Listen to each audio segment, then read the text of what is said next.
guys. He perfected and snapped. And he was like, here you go, guys. Roger Goodell selfie. Save it, sign it, maybe even sell it on eBay. Except for one tiny thing. One small, tiny detail. Selfie was 95% guys, 5% Goodell. Which, by the way, is 100% fantastic, might I just add, because at the end of the day, Roger Goodell, the commissioner of the Football League, the NFL, like all of us, is just a work in progress. And like my dad, but just a work in progress. Kevin Wild. Jenna, I got an update from Tokyo. Team USA has defeated the Boom Squad. Australia, out of here. Team USA moving forward, so that's the good news. Unfortunately, on the track and field side of things, we've got some bad news. We finished 6th in the 4x100 relay. So have former USA track stars rallied around this team? That would be a no. Here's what Carl Lewis tweeted. The USA team did everything wrong in the men's relay. The passing system is wrong. Athletes running the wrong legs. And it was clear that there was no leadership. It was a total embarrassment and completely unacceptable for a USA team to look worse than the AAU kids I saw. Oh, not great, Carl Lewis, but that was probably the worst of it, right? Wrong. Christine Brennan called him up and said, hey, Carl, got anything else to say? He said, indeed, I do. This was a football coach taking a team to the Super Bowl and losing 99-0 because they were completely ill-prepared. Anything else, Carl? Carl. I got some more in the tank. In America, sitting there rooting for the United States, they have this clown show? I can't take it anymore. It's just unacceptable. It is not hard to do the relay. So, to Carl Lewis's credit, he was not blaming the athletes. He's blaming the coaching, saying that guys were running the wrong legs. We haven't won the gold in the 4x100 relay since 2000, so better luck next year. And by next year, unfortunately, I mean 4 years. And get Carl Lewis involved in the leadership so you don't get torched next time. Shout out to Carl Lewis. I swear I thought he was going to say they were running it the wrong way. I'm like, they went the wrong way. That's really bad. And I don't know that much. Hey, let's play a little drawing a blank. That was well done, Kevin Wild. Talking some Joe Burrow now. The Bengals quarterback not exactly sailing through camp this year, reportedly struggling in a pretty bad way coming off the ACL surgery. A report from The Athletic said in part, throws that felt like layups last year are dropping harmlessly away from receivers or easily broken up by multiple defenders.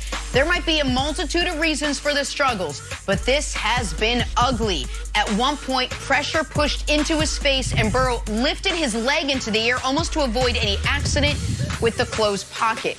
Makes you wonder if the knee is still in his head, but that's strictly guesswork. Bottom line, there's no way to say his play looks comfortable at this point, and this isn't at all what you have seen from Burrow, even in the early camp moments of last season.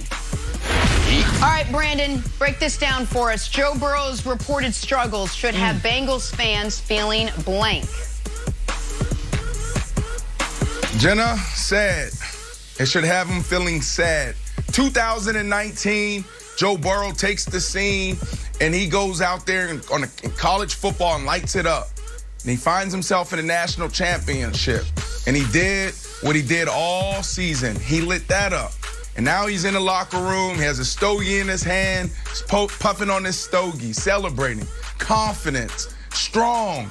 Everybody knew this was the guy. This was going to be the first overall pick, the #1 overall pick in the NFL draft. Fast forward, he gets on the scene. He lights it up in OTAs. He lights it up in camp. He lights it up in preseason.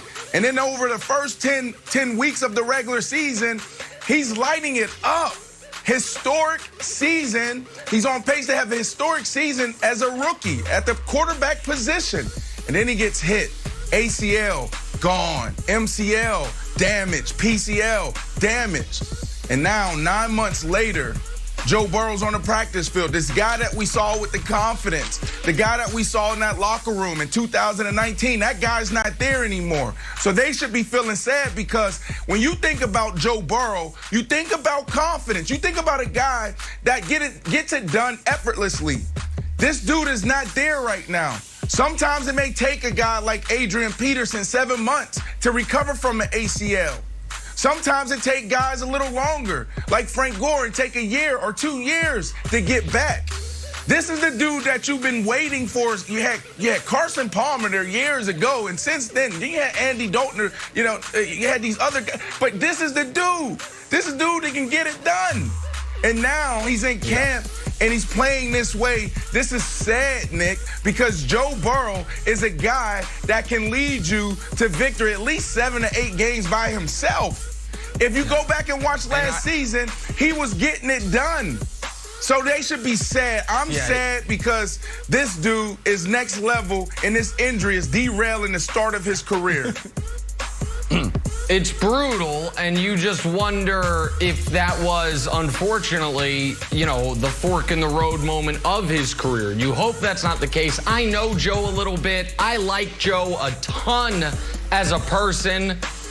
And this is, if you remember seeing the injury down on his own goal line against Washington, it was 3rd and short. They have him drop back to throw a bomb inexplicably, and he just gets his knee annihilated.